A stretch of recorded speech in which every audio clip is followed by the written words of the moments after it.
Ex-presidente Michel Temer passou a primeira noite detido na sede da Polícia Federal em São Paulo. Um novo pedido de habeas corpus para Temer será julgado pelo STJ na próxima terça-feira. E você vai ver também. Acusado de receber vantagens, Antônio Anastasia presta depoimento à Polícia Federal sobre delação da Odebrecht. Governo Bolsonaro promete fazer uma revisão em mais de 300 áreas de proteção ambiental no país. Tensão internacional. Coreia do Norte realiza exercício de ataque de longo alcance após captura de navio pelos americanos. Nepal inicia campanha de limpeza com a meta de recolher 10 toneladas de lixo do Monte Everest. Tudo isso e muito mais agora na edição de 1h. Olá, boa tarde. Estamos chegando com as principais notícias do Brasil e do mundo com Daniel Caniato. E com Juliana Dariva. Ótima tarde para você nesta sexta-feira, dia 10 de maio de 2019. E vamos saber quais são as notícias mais lidas nos portais da internet. De olho na Veja Online. Aumento de tarifas americanas a produtos chineses entra em vigor. A guerra parece ter voltado. Em resposta a Trump, o Ministério do Comércio chinês reforça que pretende retaliar a ação, só que não especificou como. O aumento tarifário imposto pelo governo norte-americano pode chegar a mais de 200 bilhões de dólares em produtos da China.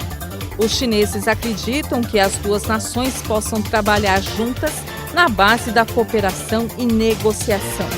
Agora é a vez do site Só Notícia Boa. A Alemanha vai investir quase R$1 trilhão em educação. Lá o assunto é para lá de sério. Serão investidos com verba pública 160 bilhões de euros, o equivalente a 700 bilhões de reais, só para universidades e centros de pesquisa acadêmica. E não tem como, até os mais pequenos sentirão o bom impacto da meta que eles têm por lá de educação para todos.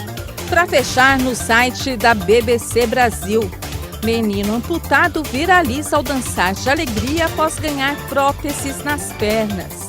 Pega a dancinha do armado de apenas 5 anos. O pequeno foi uma das milhares de vítimas dos constantes conflitos armados no Afeganistão. Aos 8 meses de idade, ele foi baleado e perdeu uma das pernas. Hoje, operado, ele é puro sorriso na cara e nas pernas. Boa, Habib! E o ex-presidente Michel Temer, ele passou a primeira noite detido na sede da Polícia Federal na Lapa, zona oeste de São Paulo. Ele se entregou ontem à tarde para cumprir a decisão judicial que revogou o habeas corpus que o mantinha em liberdade. Michel Temer passou a noite em uma sala de cerca de 20 metros quadrados, a poucos metros do gabinete do superintendente. O espaço é usado em reuniões, videoconferências e até para entrevistas coletivas. A sala não tem banheiros e o mais próximo, com chuveiro quente, fica no fim do corredor, a cerca de 3 metros da sala. Nesta primeira noite, assessores providenciaram o jantar do MDBista, mas a partir de hoje ele deve receber a alimentação da carceragem. Agentes federais vão fazer a segurança do político 24 horas por dia. João Batista Lima Filho, o Coronel Lima, amigo do ex-presidente e sócio da empresa Argeplan, também se entregou à Polícia Federal. Só que o coronel dormiu no presídio Romão Gomes, da Polícia Militar, no Tremembé, zona norte da capital. O desembargador Abel Fernandes Gomes, do Tribunal Regional Federal da 2ª Região, determinou que Temer e Lima devem ficar presos em São Paulo. A defesa do ex-presidente pediu a liberdade de Temer ao Superior Tribunal de Justiça. O ministro Antônio Saldanha, relator do pedido, disse que o caso deve ser discutido na próxima terça-feira. Michel Temer é acusado de chefiar uma organização criminosa que teria recebido mais de R$1 milhão em propina nas obras da usina nuclear de Angra 3. O ex-presidente foi denunciado pelo Ministério Público pelos crimes de corrupção, peculato, lavagem de dinheiro e organização criminosa. E o senador Antônio Anastasia, do PSDB, prestou depoimento na Polícia Federal em Belo Horizonte. sobre a delação de executivos da Odebrecht à Lava Jato. Ele é suspeito de receber vantagens indevidas em forma de doações de campanha eleitoral. A investigação está sob sigilo. Anastasia chegou por volta das 9 horas da manhã à delegacia da Polícia Federal, no centro da capital mineira, acompanhado do advogado Carlos Abrita. 40 minutos depois, o senador saiu pelos fundos da delegacia sem falar com a imprensa. Por telefone, a defesa dele disse que Anastasia foi somente prestar esclarecimentos, mas não está indiciado pela Polícia Federal. Anastasia aparece em uma lista da Odebrecht, em que alguns políticos foram citados por apelidos no chamado Departamento de Propina da empresa, que fazia repasses irregulares de dinheiro. Os delatores da Odebrecht, Sérgio Luiz Neves e Benedito Barbosa, informaram que a empresa doou R$ 1.800.000 em 2009 para a campanha do Tucano ao governo de Minas, a pedido do agora deputado federal Aécio Neves. Já em 2010, os colaboradores falaram em repasses de quase R$ 5,5 milhões. O governo do presidente Jair Bolsonaro prometeu fazer uma revisão em mais de 300 áreas de proteção ambiental no país. Agora, as mudanças efetivas de áreas e categorias devem acontecer a partir de julho. Um grupo de estudo está sendo montado no Ministério do Meio Ambiente para trabalhar na revisão de 334 unidades de conservação no Brasil, administradas pelo Instituto Chico Mendes de Biodiversidade. O ministro Ricardo Salles afirmou que parte dessas unidades não respeitou nenhum critério técnico para ser criada. As áreas protegidas equivalem a 9,1% do território nacional e a 24,4% da faixa marinha do país. Essas unidades estão distribuídas em 12 categorias diferentes, sendo 5 delas de proteção integral, com regras mais rígidas de acesso e utilização. O Ministério não descarta transformar áreas restritas em locais abertos a práticas como turismo e extrativismo. Mas, na prática, cada mudança proposta teria de passar pelo crivo do Congresso. Ricardo Salles antecipou que sua ideia é que as primeiras alterações de áreas e categorias sejam feitas no segundo semestre deste ano. E os efeitos da tragédia de Brumadinho refletiram nos cofres da mineradora Vale, que registrou um prejuízo líquido de R$ 6,4 bilhões no primeiro trimestre deste ano. A Vale reconheceu que o rompimento da barragem do Córrego do Feijão causou um impacto negativo de mais de R$ 19 bilhões nas contas da empresa. A tragédia foi ainda responsável pelo primeiro resultado negativo na avaliação de empresas de capital aberto. Lembrando, foram confirmados até o momento 237 vítimas fatais na tragédia, grande parte de funcionários da própria Vale. Outras 33 pessoas continuam desaparecidas. Em Angra dos Reis, no Rio de Janeiro, criminosos aparecem em vídeos que circulam na internet ostentando armas pesadas. Veja agora em um giro de notícias pelo Brasil. A polícia tenta descobrir a identidade dos criminosos que aparecem em vídeos publicados na internet se exibindo com armas pesadas em Angra dos Reis, no Rio de Janeiro. Ainda não se sabe quando eles foram gravados. Os tiroteios na cidade não param desde o último domingo, um dia depois que o governador do estado, Wilson Witzel, sobrevoar a região e publicar vídeos dizendo que ia botar fim na bandidagem. No Maracanã, na zona norte do Rio de Janeiro, uma motorista morreu após ser baleada em uma tentativa de assalto. Mesmo ferida, a médica de 51 anos tentou dirigir, mas perdeu o controle do carro e atropelou 3 pessoas. Todos foram socorridos com ferimentos leves. O carro ainda bateu em um hidrante e arrancou uma árvore. Em Japeri, no Rio de Janeiro, a polícia prendeu o homem que confessou matar por asfixia a ex-companheira e jogar o corpo dela no Rio Guandu. O crime aconteceu depois que a vítima afirmou que queria terminar o relacionamento. O corpo da vítima ainda está desaparecido. O Wallace era casado com outra mulher e mantinha relação extraconjugal com Caroline há 8 anos. Eles tinham 2 filhos. No centro de São Paulo, uma ação da Guarda Civil Metropolitana na Cracolândia causou a morte de uma mulher e deixou 2 oficiais feridos. Durante a operação, agências bancárias tiveram os vidros quebrados e parte do comércio fechou as portas. Um traficante foi preso. A polícia de São Paulo prendeu um dos criminosos que participou do assalto ao Banco Central de Fortaleza. O crime aconteceu em 2005, quando 164 milhões de reais foram furtados por um túnel de 80 metros. Jean Ricardo Galian, de 41 anos, já havia cumprido pena por outros assaltos a bancos, mas restava um mandado de prisão por roubo em São Paulo. Em Castro, no Paraná, uma câmera de segurança registrou o momento em que uma ciclista é atropelada por um caminhão e se levanta. A jovem de 23 anos seguia de bicicleta quando foi surpreendida pelo caminhão, que fez uma curva fechada. As duas rodas da carreta passaram em cima dela e por pouco não atingem a cabeça. A ciclista foi encaminhada a um hospital e permanece internada. E depois do intervalo, você vai ver. Coreia do Norte realiza exercício de ataque de longo alcance depois da captura de navio pelos americanos. Nepal inicia a campanha de limpeza com a meta de recolher 10 toneladas de lixo do Monte Everest. Nós voltamos em instantes, até já.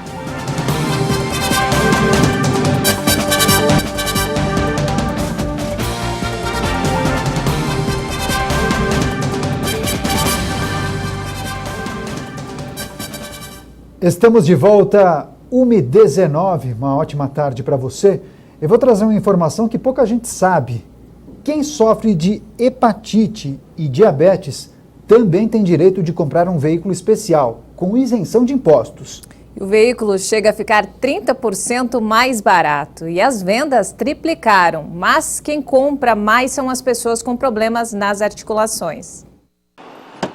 Cada vez que o Pierre entra no carro novo, sente uma enorme satisfação.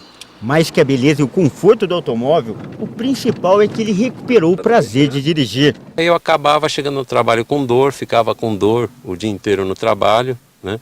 E com a aquisição de um carro com câmbio automático, isso aí praticamente zerou. Além de uma hérnia de disco, o Pierre tem problema nos dois joelhos. Por isso, dirigir um carro com câmbio manual era um sofrimento. A situação só mudou depois que ele comprou esse modelo especial para pessoas portadoras de deficiências. Além do câmbio automático, não dá para esquecer o preço, bem mais baixo. Eu não teria condição de ter um carro como esse, de jeito nenhum, porque o desconto que você tem aqui é significativo, né? Então, isso aqui facilitou a minha vida. Quase 24% dos brasileiros têm algum tipo de deficiência e por isso tem direito a desconto de impostos na hora de comprar um veículo. Uma lista com 70 tipos de problemas, como hérnia de disco, hepatite, artrite, artrose e pouca gente sabe, diabetes. Existe falta de informação. A informação não chega ao paciente que necessita daquele benefício. Então, as pessoas elas não sabem nem como fazer o procedimento para requerer uma isenção do IPVA, por exemplo. O objetivo da lei é dar maior condição de mobilidade às pessoas com deficiência, o que ajuda no tratamento das doenças. Por isso, quem compra não paga IPI, ICMS e IPVA. Em alguns casos, o automóvel também é liberado do rodízio municipal. Tirando todos esses impostos, o valor do carro vai ficar, em média, 30% mais barato. Só que a compra tem um teto. O valor máximo é de R$70 mil. Um modelo igual a esse aqui, por exemplo, que no final das contas vai sair para o cliente por R$53 mil. Essa concessionária, que fica na zona sul de São Paulo, tem um departamento só para atender pessoas com deficiência. A procura por esse tipo de modelo aqui cresceu 40% no ano passado. E o supervisor de vendas afirma que o negócio é bom para as duas partes. Para quem compra, fica onerado dos encargos de IPI e ICMS. E para a montadora, o volume de vendas é maior e ela acaba não precisando dar desconto. Porque o faturamento é direto, ela só isenta os impostos. Então, para ambos é produtivo. Nos últimos 5 anos, as vendas de automóveis para pessoas com deficiência triplicaram no Brasil. Ano passado foram quase 250 mil veículos. Para evitar fraudes, as regras ficaram mais rigorosas. A pessoa tem que tirar uma carteira de motorista especial para deficientes, comprovar o problema de saúde e não poderá vender o carro por no mínimo 4 anos. Se fizer, vai ter que pagar todos os impostos que foram isentos. Sempre importante ter um especialista para acompanhar esse procedimento. Exatamente, é importante porque há um detalhamento, há uma complexidade no procedimento e é importante cumprir determinados prazos. O seu João acaba de dar entrada na papelada para comprar um carro. Ele tem 65 anos e sofre de um problema crônico no joelho. O processo para conseguir o benefício pode levar até 6 meses. Mesmo assim, ele diz que é favorável. Se fosse muito fácil aqui no mundo que nós vivemos, todo mundo ia querer pegar as vantagens, né? Que todo mundo gosta de uma vantaginha, né? Não é? O seu João até já escolheu o modelo. Agora o único problema é ter paciência. Ah, não, isso aí não é problema não, tem que segurar, né? Paciência. Paciência. Segundo o governo federal, 2 milhões de trabalhadores brasileiros ainda não sacaram o abono do PIS/PASEP 2018-2019. O número equivale a 10% do total de beneficiários. Portanto, há cerca de 1 bilhão e 53 milhões de reais à espera dos interessados. Tem direito ao abono salarial o trabalhador inscrito no PIS/PASEP há pelo menos 5 anos, que tenha trabalhado com registro formal por no mínimo 30 dias em 2017 e que tenha recebido uma remuneração mensal de até 2 salários mínimos em média. O prazo para sacar o benefício termina no dia 28 de junho. Influenciada pela alta no preço dos remédios, a inflação chegou a 0,57% em abril, de acordo com o Índice Nacional de Preços ao Consumidor Amplo, o IPCA, que foi divulgado hoje pelo IBGE. Com isso, a variação acumulada no ano chegou a 2,09%. Agora, já nos últimos 12 meses, ficou em 4,94%. Lembrando, olha só, essa é a maior inflação para o mês de abril desde 2016. Uma paralisação de motoristas afetou a circulação de ônibus em Guarulhos, na Grande São Paulo. Cerca de 376 mil passageiros foram afetados. Veja esse e outros destaques em um novo giro de notícias pelo país.